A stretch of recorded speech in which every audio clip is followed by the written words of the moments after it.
This video is going to be all about making your website more responsive to mobile devices, iPads, phones, smaller screens than what's on a laptop or a desktop.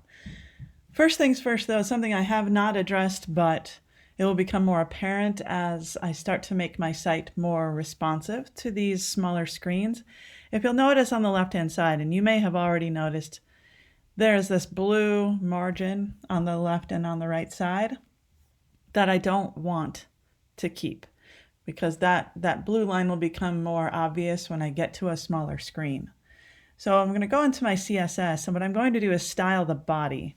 What I'm going to say is for the body, in other words, on every page of my website, I want to make the margin 0 and the padding 0. I want no space around the edges of any of my content or any of my images. So now if I refresh this, you can see that now that white border between my navbar and my content goes all the way to the edge, both the left and the right side. So that's my first step. The second thing, on Chrome or Safari or Firefox, if you right-click on the screen.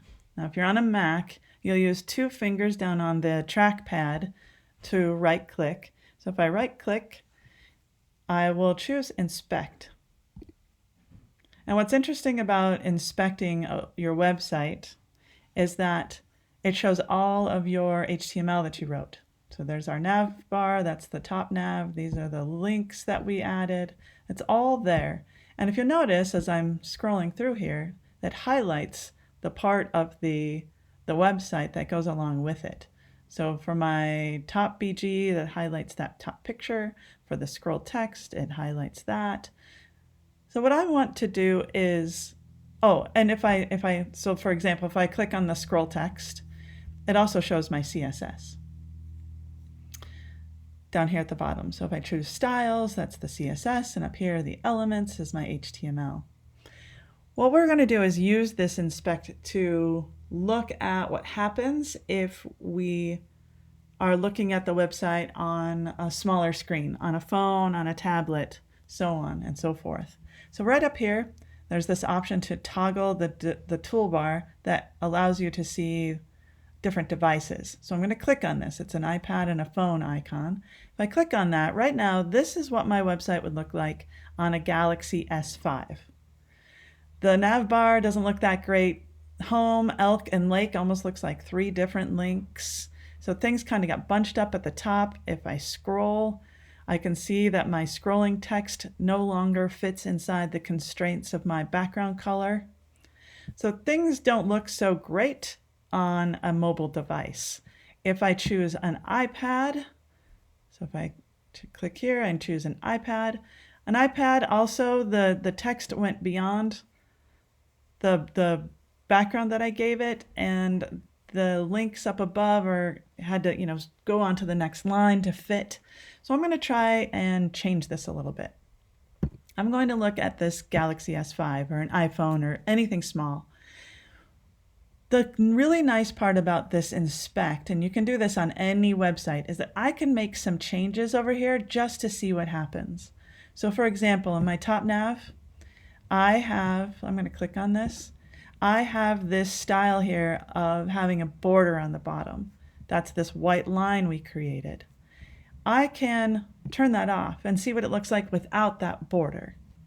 Or if I want to change the number of pixels, so if I want to make that border a little bit thicker, I can see what that looks like. None of this is saving on your files in Replit. This is all temporary, just something you can see to just make quick changes to see what's happening right away. So I'm going to use this idea to determine what I need to do to make my navbar look better and to make this text look better. So for the navbar, I have multiple things I could do. I could change the font size, but I also have to think about people that are visually impaired, or as people get older, their eyes start to, it's harder to see.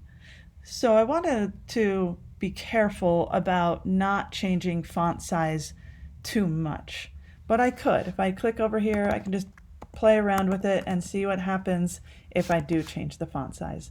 I'm not sure what the font size is right now, so I'll just 8 pixels. That's pretty tiny. That's really difficult for somebody to see. Maybe 10 pixels would be a little bit better. 10 pixels is not bad. What if I got rid of the padding on the right or made it smaller than 10%? What if I made like a 1% padding? That didn't really change anything. Diamond Lake is still on the second line. Even if I added no padding at all on the right, that's still not going to do it. So that didn't help either. So what I can do is change this display. Instead of inline block, I can just change it to plain old block. And what that does is it makes my links vertical instead of horizontal. And that's not too bad. And in fact, I can probably take away the font size option. No, keeping it at 10 pixels is not bad. That kind of makes it look a little bit more professional, doesn't take up so much room. So that's a change I can make.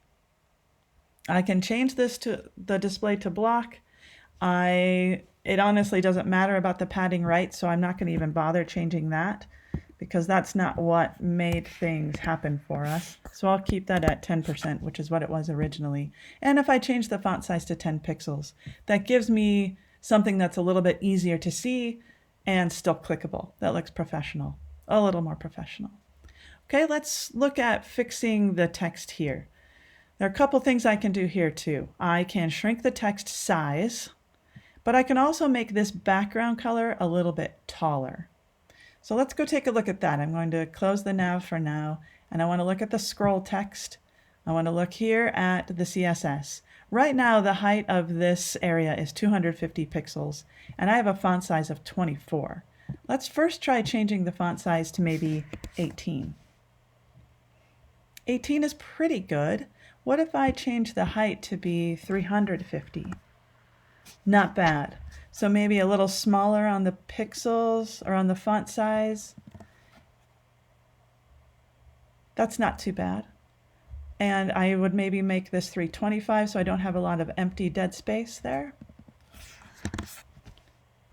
That's not bad at all.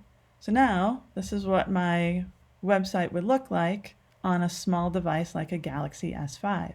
Let's look at it on an iPhone. Also, that looks good. That all fits. Okay, one more thing I'll check. I'm only looking at iPhones right now, or small phones. I'm not worried about tablets or anything like that. Okay, so those changes that I made, now remember, everything I just did is temporary, but it's a great way for me to tell what I need to do on my actual files to make this happen.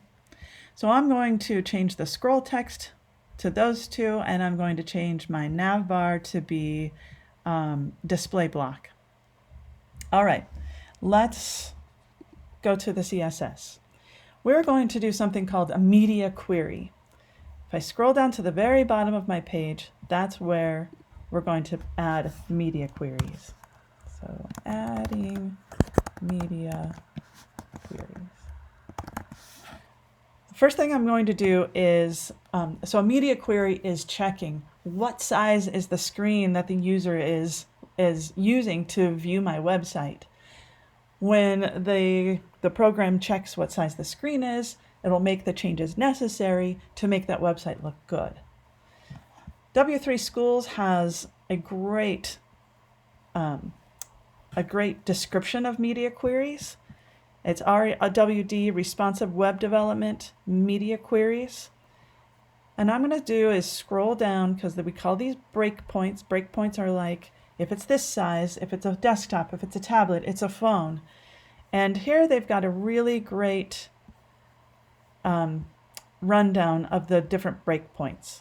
So extra small devices like phones are 600 pixels and down. Tablets that are in portrait mode, in other words, they're straight up and down vertically, would have a minimum width of 600. So those are just over 600 pixels. Then if we hit 768 pixels, that's if you turn your tablet on its side, so it's landscape mode, that's 768 pixels. Here's a laptop. These are large laptops. So we're going to add in just this very first media query. So I'll copy this and paste it into my CSS. So paste it here. I'm going to add a comment. I'm going to say for devices like phones. So what I'm going to say is if we have a maximum width of 600 pixels, so anything 600 pixels or less, I'm going to change the style to make it fit on the screen. So the two things we changed were the nav bar. So that in our area here, we called it, so it was the links. We changed the links from display inline block to just display block. So down here in my media query, I'm going to say, let's change the links to, oops, oh my gosh. Let's change the link to be just display block. Okay, that was all we needed to do. Oh, we did change the font size, didn't we? What was the font size? That's why I kept it open so I could look. Okay, let's click on a link. We changed the font size to be 10 pixels. We thought that looked pretty good. So I will do the same thing in my code here and change the font size to be a block. Oh my gosh, to be 10 pixels. Sorry, get it together. So that was the first thing we changed. That's what made our nav bar look better. Now the second thing we changed was the scroll text. We changed the height and we changed the font size. We didn't change the background color, so I'm going to just leave that part alone. But the scroll text, so I'm going to add that in my little media query here. The scroll text. We changed the height. I'm just going to copy this so that I can change it down here. I believe we made this 325 pixels. And the font size, I can't remember what we said. We said 16 pixels. So then I will change this to 16 pixels. Okay. If we refresh this, that took into account our changes and everything looks good. If I go back to, if I just take this away to look at our regular website, so we'll have to work on this size as well because this size also has our links kind of looping. But I want to go now to an iPad. So the iPad needs a few changes as well. The iPad, the text is going off of our background. We have a little bit of a wrap here with the links. So I think we can make a slightly smaller change here. So if we look at the links on the nav bar, it's not what I meant to do. I meant to not click on that. If we look at the links on the nav bar, I think all we're going to have to do here is just change the padding to make it work. So if I make that 5% instead, yeah, that's perfect. That has all 4 of my links at the top by just changing the padding on the right side to be 5% instead of 10%. Okay, now the only other thing I need to do here probably, I think, is just change the background color, the background height. So I'm going to minimize this a little bit. And I'm going to make this height, I'm going to try 325 like the other one, just to try and be consistent. 325 was not enough. 350 looks great. So if I change that to 350 pixels. Now there's one thing I'm noticing here too that I want to add on. My parallel text is kind of strange now. It doesn't really scroll very far.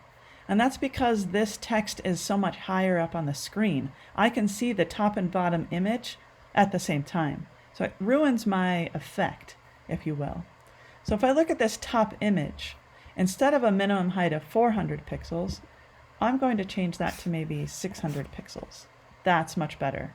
That's going to make the user want to scroll more so they can see what else is coming. Moved all of my stuff to the bottom, moved my text to the bottom. It shows me a little bit more of my top image, and it makes the user want to scroll to see more of what's coming. So I like that. All right, so we made those 2 changes. Let's go over here to our W3 schools. So this is for small devices like portrait tablets and larger phones. I'm going to copy, I'm going to use their comment as well. I'll paste this into my media query. And I'm going to add my 2 changes. So this is for 600 pixels and larger. So the problem here is we're saying then for everything from here on up is going to have all of this same styling. So that means our regular website with, on a regular laptop will also have this. So we'll have to make more changes as we go. All right, so we made on the link, we just changed the margin. Let me find that. It's up here a little bit further. The padding on the right, we made it 5% instead of 10%. Okay, so down here in our media query, we'll say for the link, padding right, we made it 5% to work. We also changed the height of the scroll text only. We made the height 350 pixels. And the last thing we did is we made the top BG